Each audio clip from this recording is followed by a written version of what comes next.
Hi folks, I'm Alan Watt, and this is Cutting Through the Matrix on the 8th of October 2017. In the last few weeks I've mentioned the complete craziness of what they give you as news today. It's all sensationalism, isn't it? Complete, if it's not sensational in some bizarre way or to do with sex or something, it's not considered news anymore because you're not being told real stuff anymore pretty well. The media's all controlled, you know that. You know what you can say and what you can't say in your respective countries. You know that. And last weekend I was thinking the same thing, and then on Sunday night, you know what happened? And we have this big spectacle, supposedly, of a mass shooting in Las Vegas.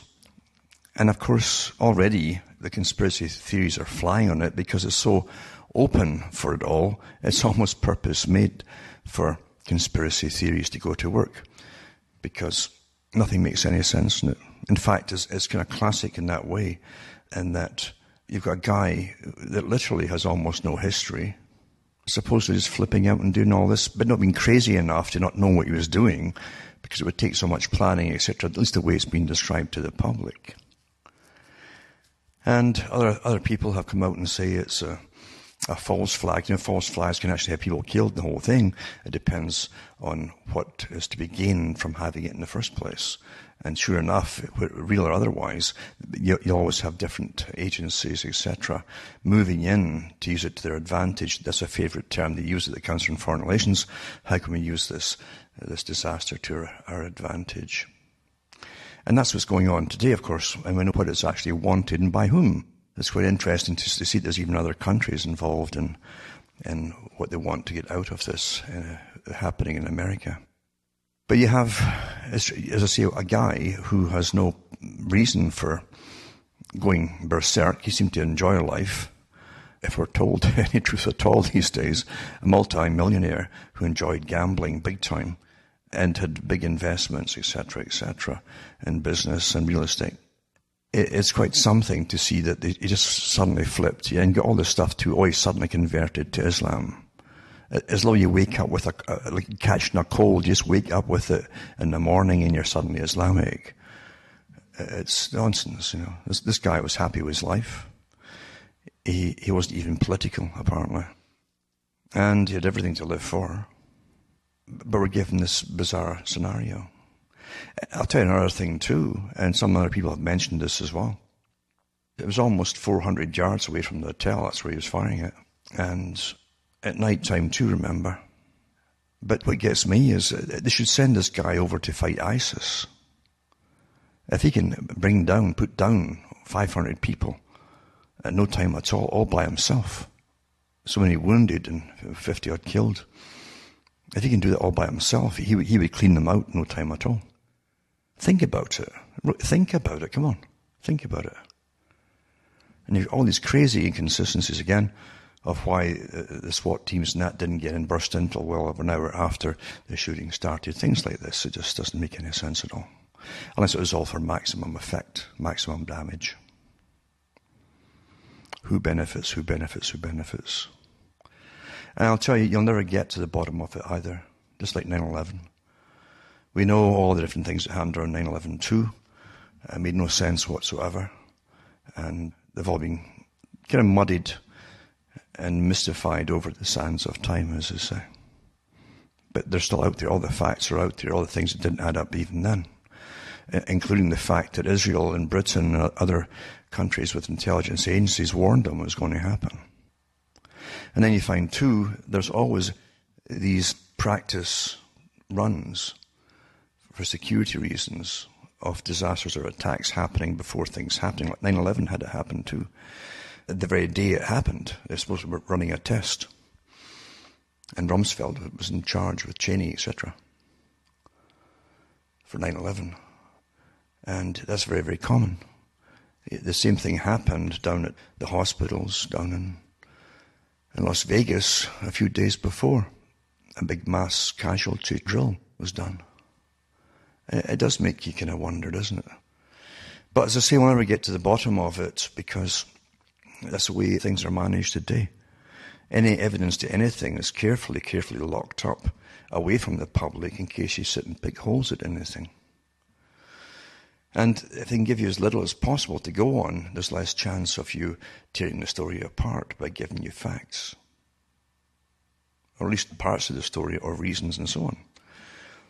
So it doesn't make sense except for the fact that it's meant to basically get big tough gun laws across the board in the US.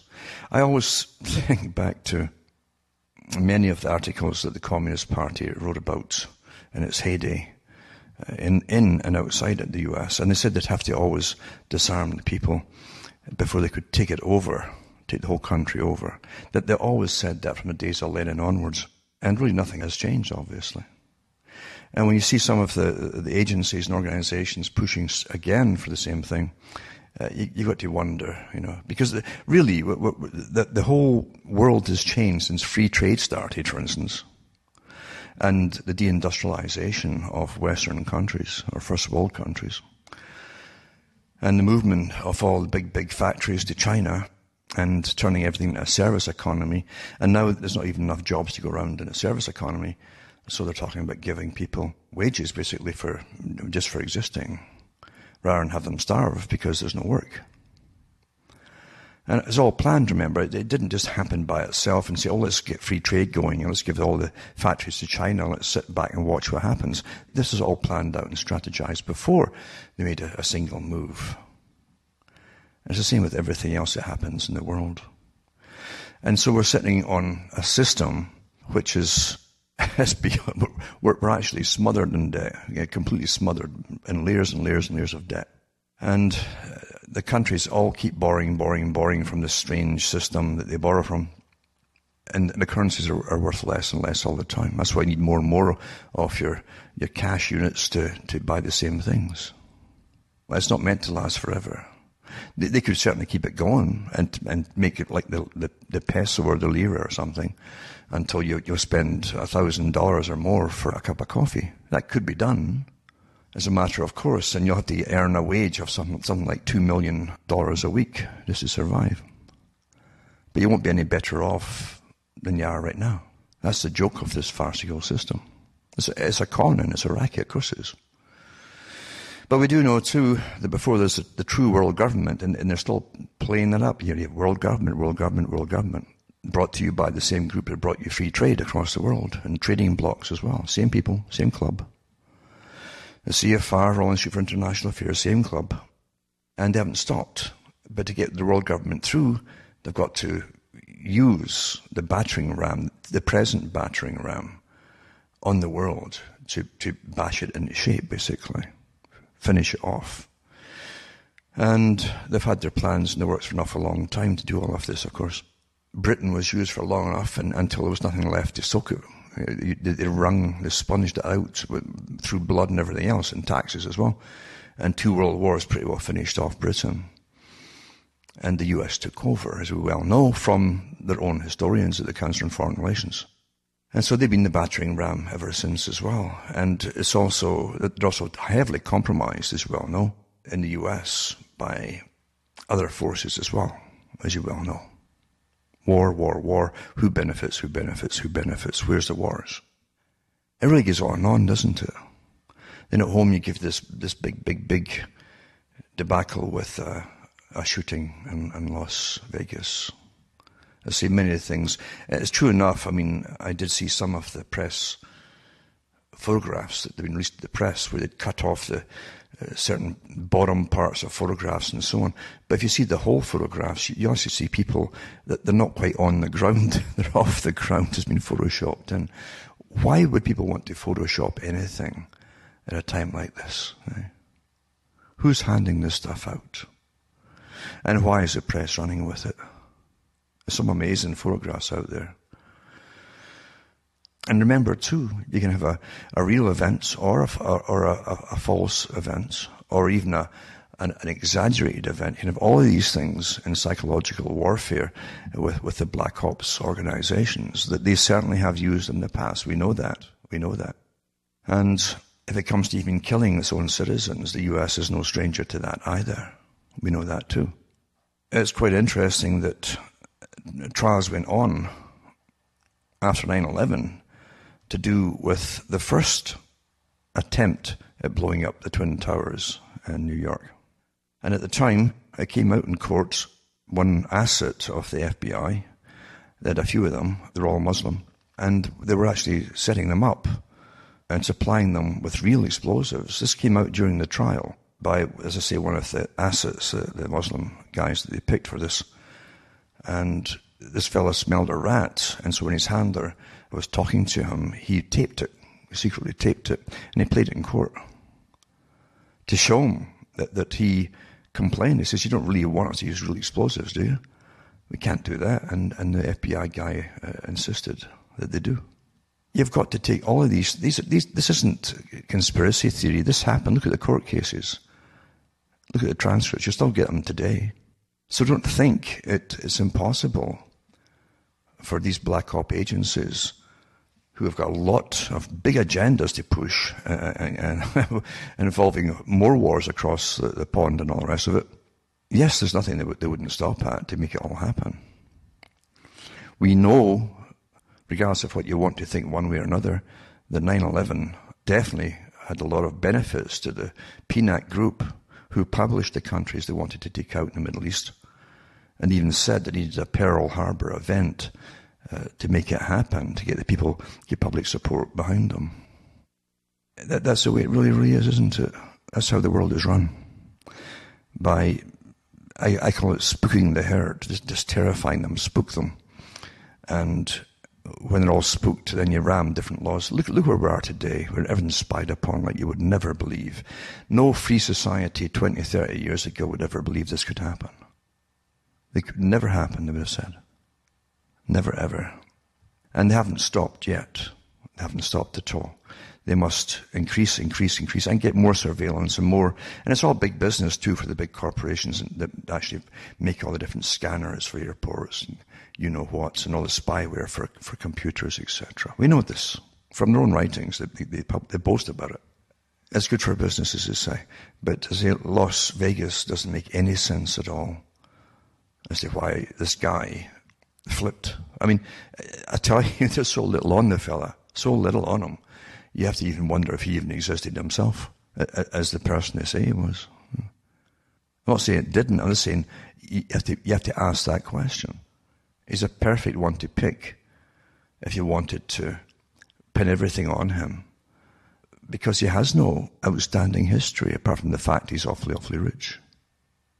And you do have to, I mean, they'll have wondrous kind of conspiracy theories about it anyway, with the 32 and the whole bit for the floor, etc., and all the other little things that all crop up down the road.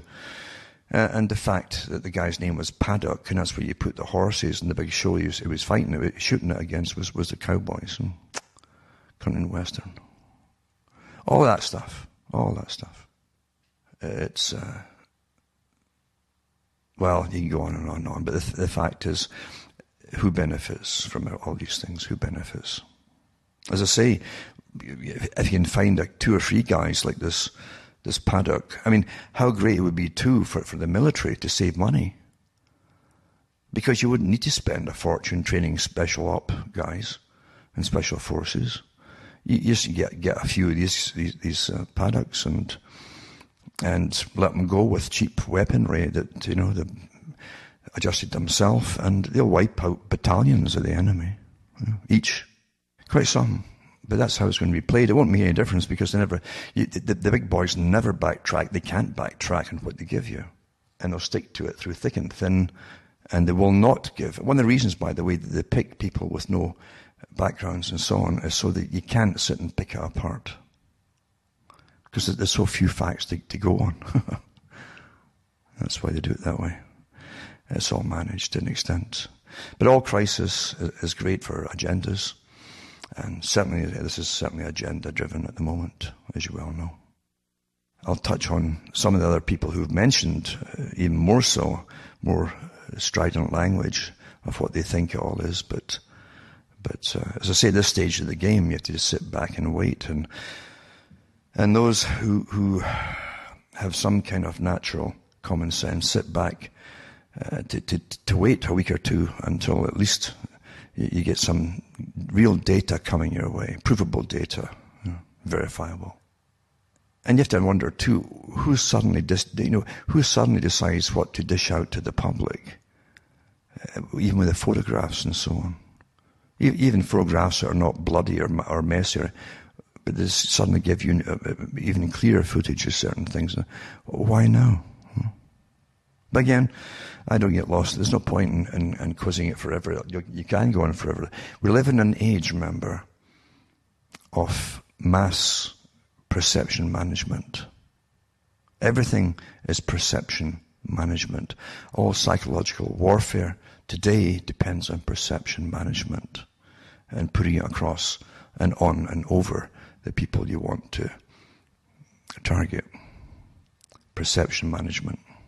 Remember, that was the article I read years ago when the neocons were in with Bush Jr. and I think it was Karl Rove who told them, he says, we make the reality for you, for the media. And we give you the stories and you run with it and that becomes your reality. And when you're reading this fastidiously as you will and creating it and watching it and so on, and say, we'll give another reality and then you'll follow that too. And that's just the way it'll be, And that's really the way it is, isn't it? It also makes you wonder too where real reporters are. But again, even real reporters can't report anymore. They're given their marching orders as to what is okay to talk about and what isn't. We live in an incredibly censored world right now, and it's getting worse all the time. And I've mentioned it before, when you are forbidden to even ask questions, however innocently, about anything at all, and you're slammed by the system, then you're under tyranny, obviously. And tyranny always gets worse. And tolerance to everything. Which even when it becomes obvious, they're still intolerant. I noticed even with Julian Assange, he'd hit out against the Twitter, basically becoming the same as Facebook, with its censoring and its political correctness, basically. And he's suggesting that they start a new one up amongst people of his own groupings, basically, to try and get something better out there. Because it's true enough, if you don't have some kind of outlets for real free expression, remember, under free expression, you're going to get all the other groups too that are always using everything for themselves, for political purposes, and to push their own agendas. But I'm just talking about free speech. If you just can't have free speech, then you've got nothing at all. And you're in George Orwell's 1984. That's where you are. And it really is getting pretty bad that way. It really is. Some countries now are so terrified of the public demanding of their governments to change their policies with different things, to do even with immigration, that when things happen, they'll play it down. Play it down. That's what they do. That doesn't help the people who are being damaged when people go off the rails and start killing people because of their political or religious beliefs. And constantly telling people it's rare or it's an aberrant thing doesn't help victims. It's not going to help the victims of the future either, because terrorism now is here forever in this global system. It was planned to be that way. And I read years ago all the articles of the bigwigs themselves telling us all to get used to it. It's going to be here right through your entire lifetime and beyond. That's the method of keeping control. In the 90s, I used to watch these disaster movies, these dystopian future sci-fis, and they were all the same. And it was obvious, if they're all the same, then there's a big hand behind us to push it all. To do with first world countries turned into rubble pretty well. Small groups of elites living in incredible luxury and wealth and beautiful accommodation, and the rest of the people living in rubble, like burned out rubble and warfare and urban warfare. That's not by accident. And it is really strange, I always thought strange, how people can be persuaded through fiction that what develops along the lines of what you've already seen in the movies becomes normal. It really does work awfully well in an awful lot of people, doesn't it? But what they have planned, as I say, for the future from the Club of Rome, all the different think tanks associated with the CFR and Royal Institute for International Affairs, is not a pleasant future. You're looking at so many changes which are against what you were taught. It was a humane treatment of people, even in hospitals, where they're now coming out with fake stories, and I mean fake, to acclimatize the people to start refusing medication when they get really, really ill and just take the suicide pills. I'm not kidding you. I'm not kidding you at all. I already hear the tentative frontier movements going on in Canada, for instance. It's far cheaper to give you a pill, isn't it? A little cheap pill, than give you treatment. And keep you pretty well at pain-free for a few years even, if need be. But oh no, not now. Are these treatments really doing you any good? That's the new mantra they're getting the public used to. And yes, they do have the suicide pill here legally in Canada.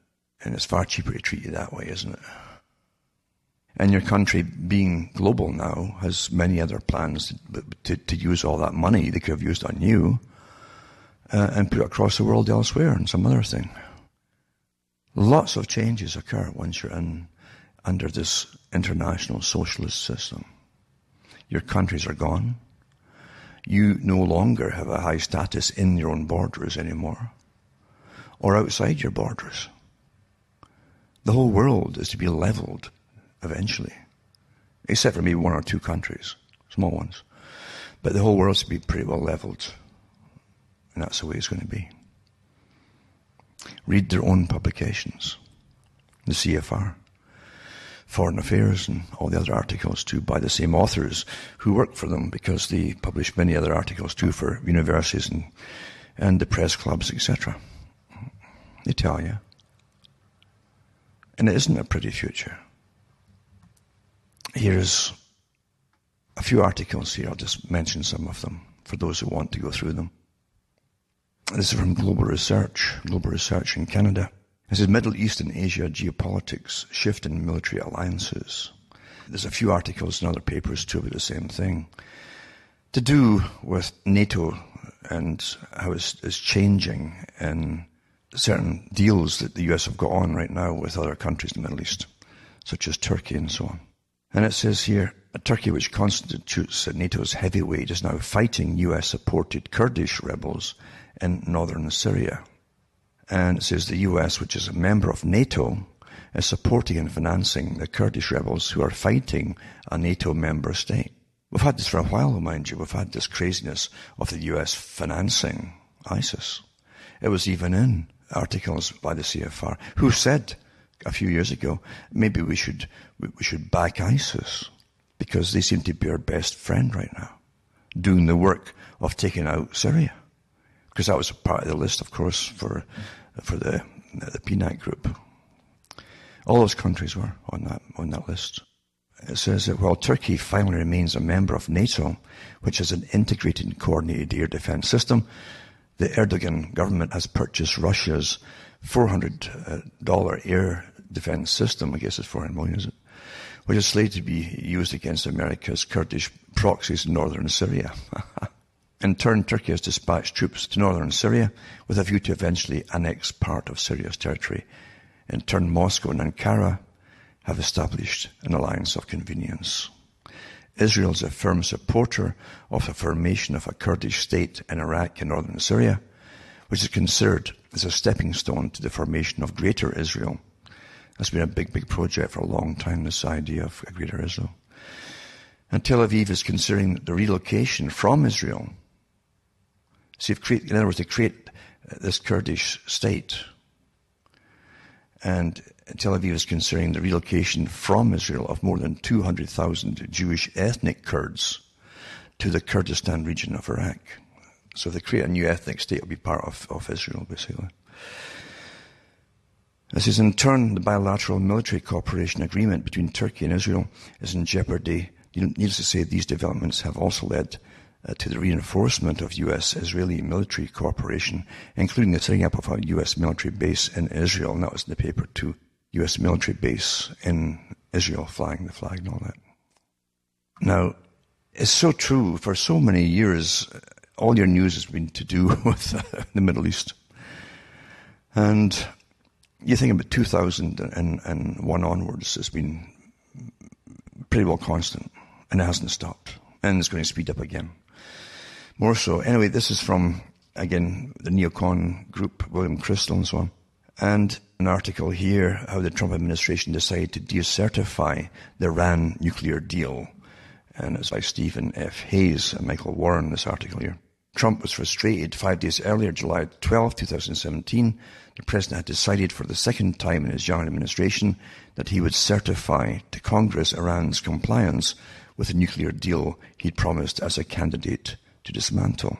In other words, what they're trying to do, because Iran has been complying with the United Nations and the Atomic Energy Coalition and all the rest of it all the time, monthly, and they haven't found them doing any dirty work at all.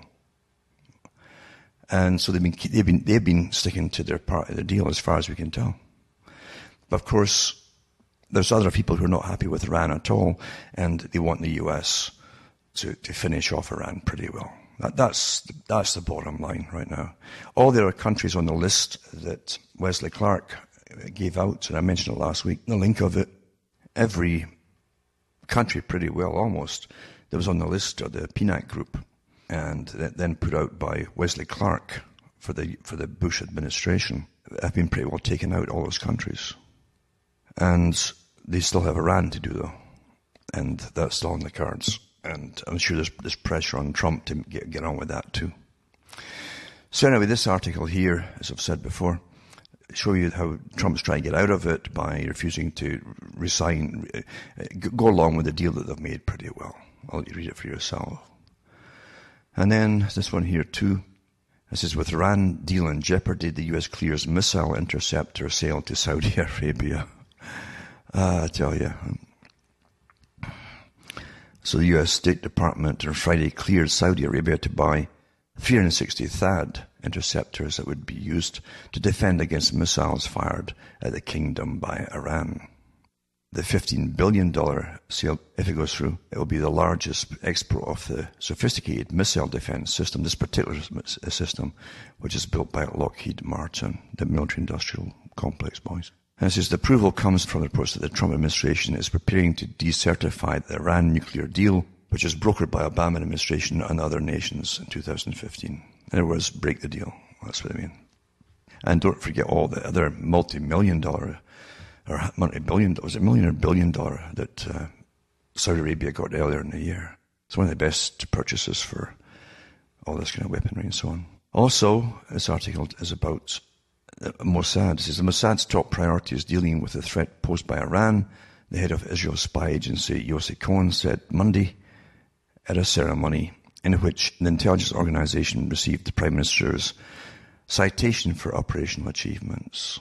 So they were discussing Iran. It's always Iran at the moment. There's nothing much left to be bothered about. And then you got this article here too. That's the one I mentioned already, but the article says, for the first time in Israel's history, the U.S. Army has opened a permanent base on Israeli soil, flying the stars and stripes inside an Israeli Defense Force base.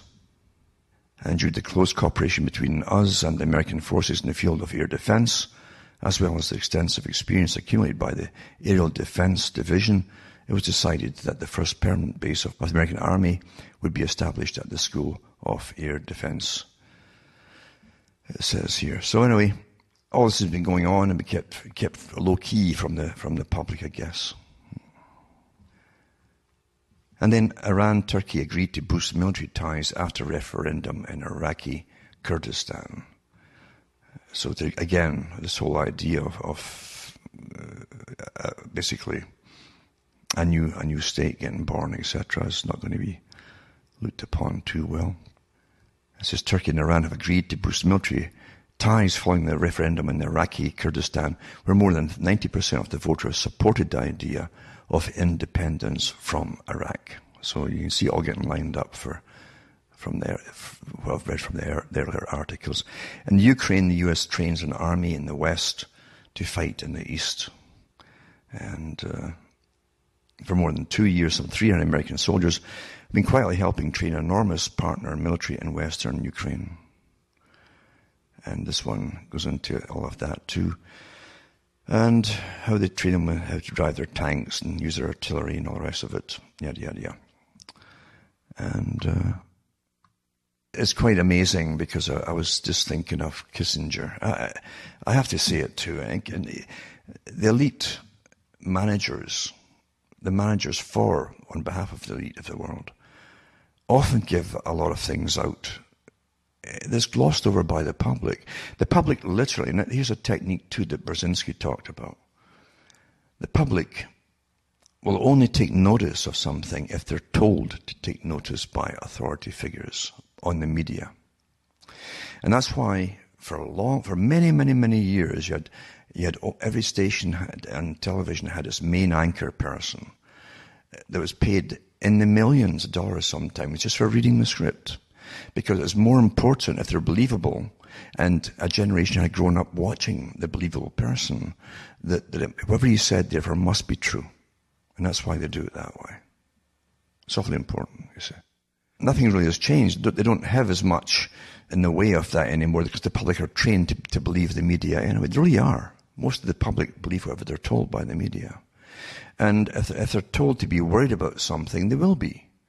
If they see things with their own eyes and they'll sit and wait, and if nothing is said to them like, oh, worry about this, then they won't. And that's something I've noticed myself with a lot of people. That's how they really are. And Brzezinski said that shortly the public will be unable to think or reason for themselves. They'll expect the media to do their reasoning for them. The media becomes an appendage, in other words, of their brain.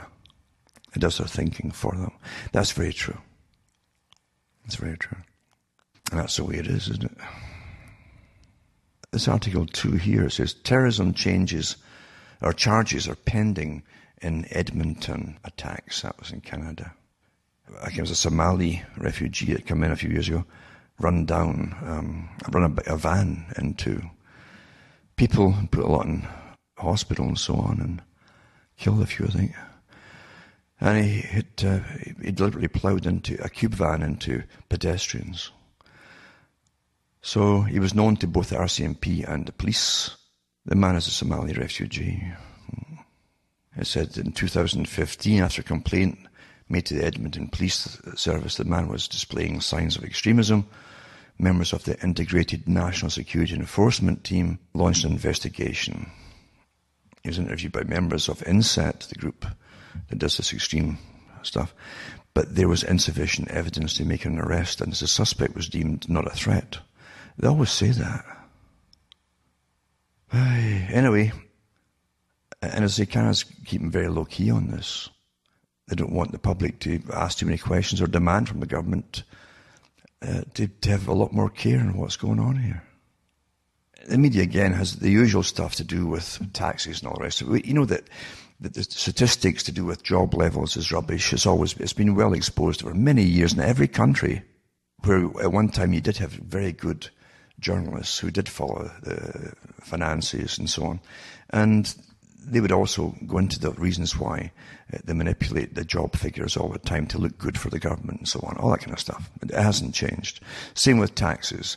They've been proud about taxing the rich forever and ever, but it never happens. Never happens. And it never will happen. As long as you live, it's never going to happen.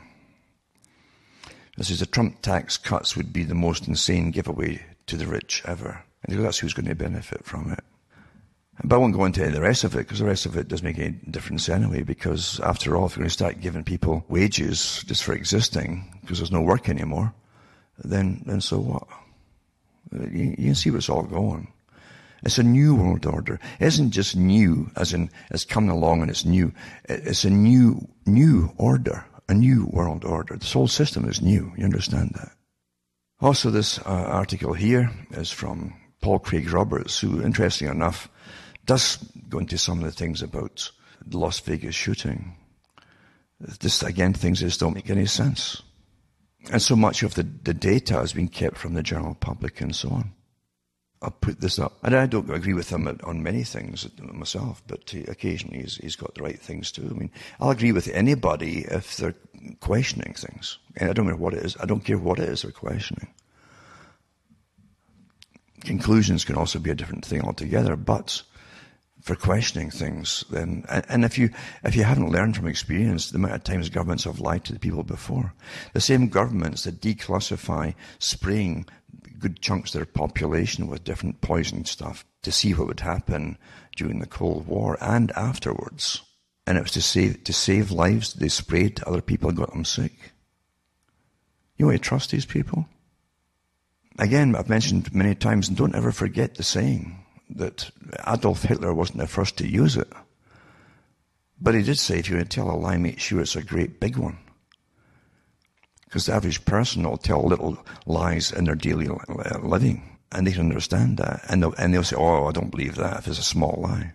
Because they would tell it themselves, they would know we lie. But something so big, they wouldn't dream of using. They'd be too afraid to even use it, so therefore it must be true. It's always that way. And getting back to these articles too, I've got Las Vegas final comment here, also by, I think, Paul Craig Roberts. And I'll go on and on as folk try to get more and more facts here. And the official Las Vegas shooting survey lacks credibility. That's again from Global Research, which again is far, far left, but again, it's beyond far left, I would think personally. But they also have a lot of good inquiries on the go too to different things. It's always, I tell you, I wouldn't care who came out and questions anything at all. It's different from the mainstream point of view that's been promulgated by the ones at the top that you're supposed to all follow along with. I don't care who they are or what they belong to or anything else. That when their thinking can jive with questions you're asking yourself, then don't just write them off because of this or that or whatever. Always be aware of what they really stand for, so like some unified political far left party or far right or whatever it happens to be. But don't forget there are people in it too that can also ask questions. Good questions. And then you have this article too. Canada is to increase the military spending 70% in 10 years. Which it's not good news either, is it? Because that means, again, years and years of more war. And we all know it, and the forces know at the top that they've got to finish off the last of the countries on that old list. They've got to finish them off. We all know it, don't we? Of course we do. And you'll pay for it, and you'll have the fallout of even more homeless refugees with their homes and cities getting bombed in the Stone Age, like it's happened already. It's terrible, isn't it? And who benefits, Here's an article here. Universal basic income may be adopted in Scotland, providing a weekly cash payment for life. And it says, Nicola Sturgeon says she will consider approving the scheme that would give recipients up to £150 every week, whether they have a job or not. And I'll put that article up. This is supposed to be the new part, the new order for the homeless or for the jobless, basically, across the world. Thanks to free trade. And don't fall for that nonsense. All the robots make everything. No, they don't. There are many factories where you need humans to work in the factories.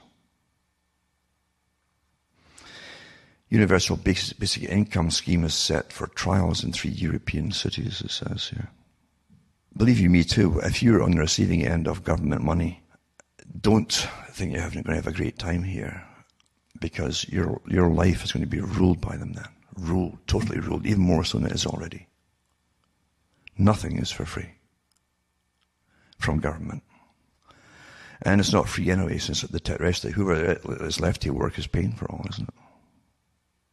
Also, the creator of The Wire says the US needs a basic income due to the death of work from automation. As I say, well, it's not all automation. Another little article too is to do with, you think it's all coincidence that and it isn't. Again, we've read the articles before and there's no conspiracy about it. One of the first main, and you can look it up for yourselves from the mainstream newspapers at the time, when Bush Jr. was in and they went into Afghanistan, The first thing that they did, and they did, was to re-legitimize the growing of the poppy, which is a great crop for Afghanistan. They had been doing it for so long, an awful long time. But their own Taliban had forbidden it and stopped it. So the CIA and so on wasn't getting their drugs flowing. So they went into Afghanistan, and sure enough, you'll even meet troops that help to police the fields to keep the fields safe. And then you have these massive epidemics of heroin, which is refined from the opium, across the whole country, the US and in Canada. And it's getting worse and worse and worse, isn't it? Worse and worse. As is Dr. Thomas A. Andrew was slicing through the lung of a 36-year-old woman when white foam seeped out onto the autopsy table. This is a medical examiner, and it's from foam in the lungs. It's a sign of acute intoxication caused by an opioid. And so is a swollen brain, which she also had. But Dr. Andrew, the chief medical examiner of New Hampshire, would not be certain of the cause of death until he could rule out other causes. With the nation snared in what the government says is the worst drug epidemic in its history, routine autopsies like this one, which take more than 2 hours, are overtaxing medical examiners everywhere. So this particular guy just quit the morgue. He was just so overworked, and again depressing as well. It's all across the country areas and everything. All this cheap stuff coming in, not by accident. Don't forget, many of the characters, I've read them over the years, whose families reaped the harvest of flooding China with opium in the late 1800s. That's a favorite tactic of taking down whole societies.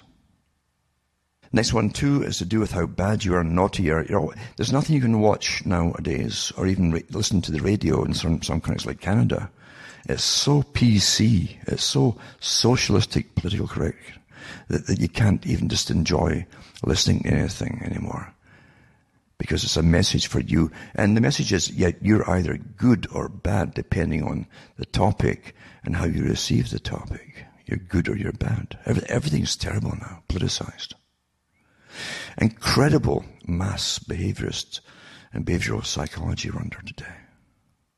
So pump gas, this article here is 2015, when they started this next phase of you're harming the planet. If you pump gas in Seattle, you get a warning that you're harming the earth. That's how they started it across the country.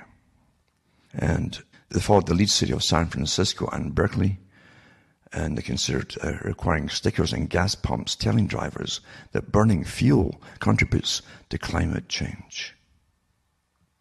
So there you go. Now Portland, of course, also bans new gas stations in name of global warming. And Portland is basically a United Nations city. They were the first to push, get out your vehicles and pedal bikes and stuff like that too. They call it a model city. And so naturally, they banned new gas stations in the name of global warming. Etc., etc. Everything today is movements of agendas, isn't it? Everything. And that's the way it really, really is. We're living in an age now where we're given nonsense, generally for news. Sensational nonsense. And it's not going to get any better. And the rest of it is something that could be very, very real, or could be completely fake.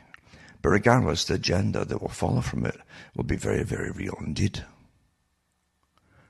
As I said before, how do we make good use to our benefit of this disaster? CFR. That's how it goes on. And we're living stuck in the middle of it all. Most folk are trained to be, and are naturally naive, because they want to believe and trust in everything, or else to be living in paranoia. So they're fair game for any bit of nonsense that comes down the pike. The big lie is the best Who would think of doing that? Oh, it'd have to be genuine the way they put it across, or because no one could lie like that, especially when they're killing their own people. I'll read again. I won't even read it because I can't be bored looking it up. Kissinger, the guy who loved to boast like they all do, when he looked down, talked down to the little person, where he said that the American army, the soldiers, a famous statement he made, they're dumb, stupid animals who are used for foreign policy. Don't think for a second that his opinion of the rest of society was any different. Whatever gets the job done, that's what's done. Whatever it takes. And, of course, with unlimited financing from your tax money, they can do whatever they want at the top level. But we do know, as I say, it's going to increase. The whole thing kicked off with 2001, 9/11, and it hasn't stopped. And even before that, it already kicked off 10 years before. With the first Gulf War, it hadn't ended. There are no-fly zones and all the rest of it. This is one of the longest wars there's ever been. And it isn't finished. And you're getting told to do with the blowback from it all, get used to all the havoc and mayhem back home. That's all acceptable according to your leaders, who of course don't live in your areas, and they don't even drive through your areas, or go anywhere near you for that matter. Now, just to cap things off, we are living in 1984. It also has a big smattering of Brave New World working simultaneously with the big controllers of psychology and behaviorism working with governments across the world. And they also have big marketing companies working with them to create slogans and so on, repetition, to change your behavior modification, going on like never before. And most of it today is to tell you what not to say, what's bad, what topics are bad, what thoughts are bad. And George Orwell warned us about this in 1984, the book.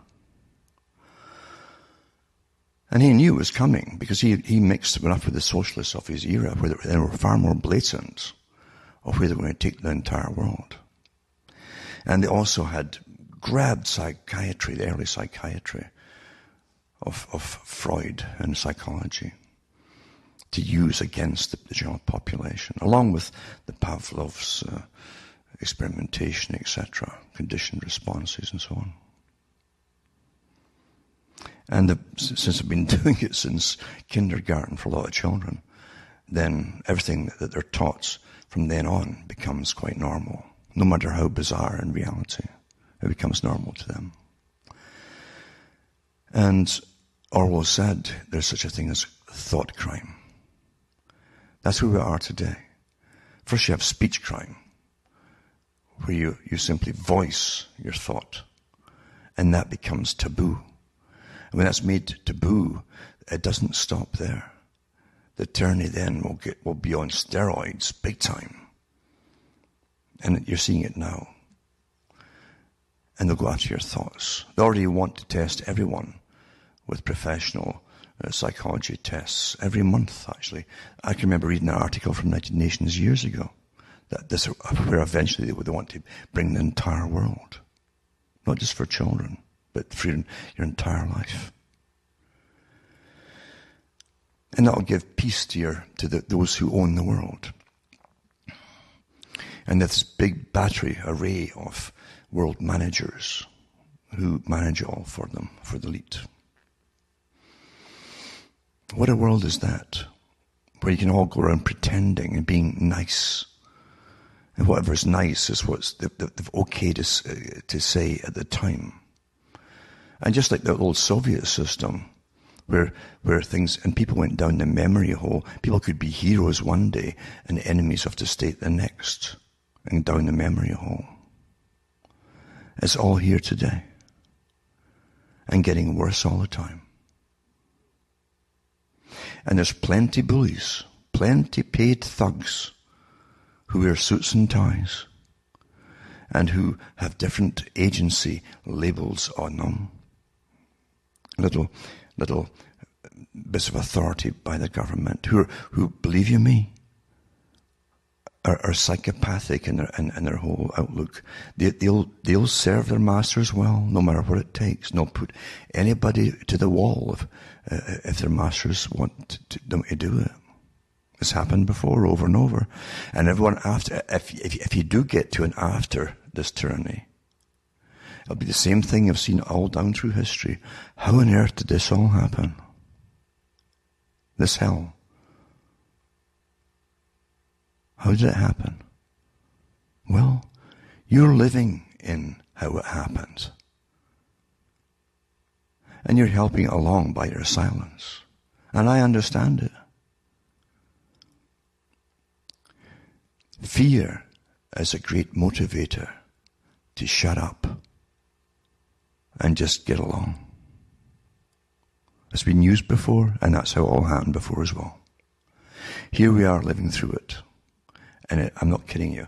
Within the next couple of years, you're going to see it ramp up to a level you'd never imagined it before. Most folk will float along with it. They'll walk along with their cell phones, stuck in their eyeballs and their earbuds, and they'll try and pretend they're not seeing.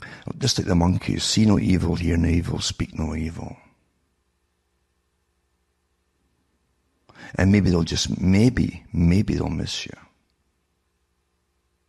That's what you hope for. The big tyranny machine, as I've said before, when you give it power and let its wrath go across the world, destroying nations, comes back, this big machine, this eating machine, and eats you up. And those who are used to do the dirty work across the world, eventually they're always on the list for elimination themselves by those who are behind it all. There's never been a time when you have so many open messages from the very groups who want to eradicate a lot of the Western world. And you can see the machinery bit by bit in place,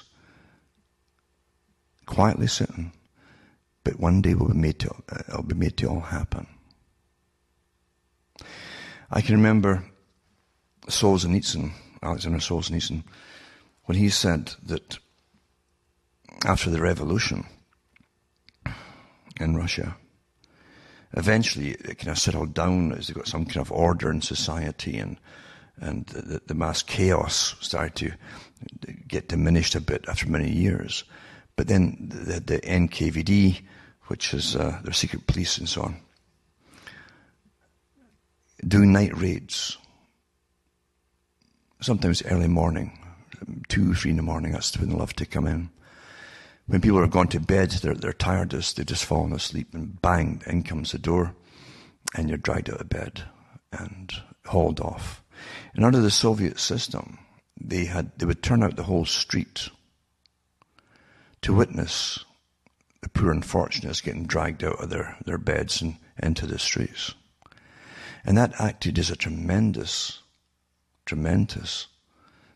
incentive not to let it happen to you. But the thing is as well, they didn't know at the time.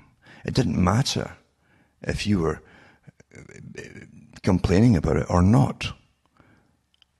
They were picking people up for obscure little reasons, and had informers everywhere, even in their workplaces. If you made a little joke about something, just a little quip, a passing joke in the day about the system or whatever, it's a joke. Every country does it. Then you'd be lifted and off to the gulag or killed. And that's what Solzhenitsyn said. He says you can't allow this to start. If you allow it to start and continue, it's done from the beginning. You're finished.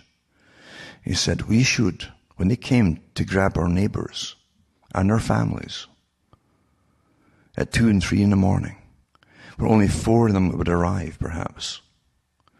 He says, if we had just grabbed anything at all, pick handles, anything at all, and attacked them, finished them off, nip it in the bud at the very beginning, then the horror and slaughter of millions of people might have been averted.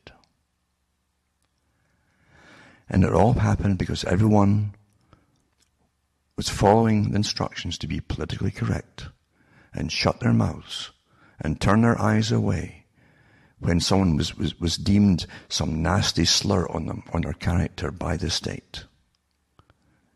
And these slurs, just like, oh, you're a counter-revolutionary. It's always a little slogan, you see, a term they can slap on you that immediately, you start blushing even if you're not one. You're trained, you see. Don't let it happen again, because we really are going into it in a big, big way, unfortunately. Terribly sad. And the horror will come out of it. Well, it gets worse every time, really, doesn't it? The 20th century took the biscuit for incredibly mass slaughters. And yet the techniques behind them have been actually improving to make it even better and bigger the next time. Well, don't let it happen. And you better use your freedom of speech. And yeah, even if if you open up some kind of forum or whatever, just to speak little bits of the truth, it doesn't matter if you're on the right track on anything and you haven't broken any rules. You will be labeled this or that and other, and you will have other people coming into your forums and adding their nasty stuff to it to get you a dirty name. Happens all the time. But you got to keep using your freedom of speech. And don't fall into joining this group or that group or whatever group it happens to be. Think for yourself. Think for yourself. And don't be used. Whatever you do, don't be used. Think for yourself. From myself, Alan Watt from Ontario, Canada, it's good night. And may your God or your gods go with you.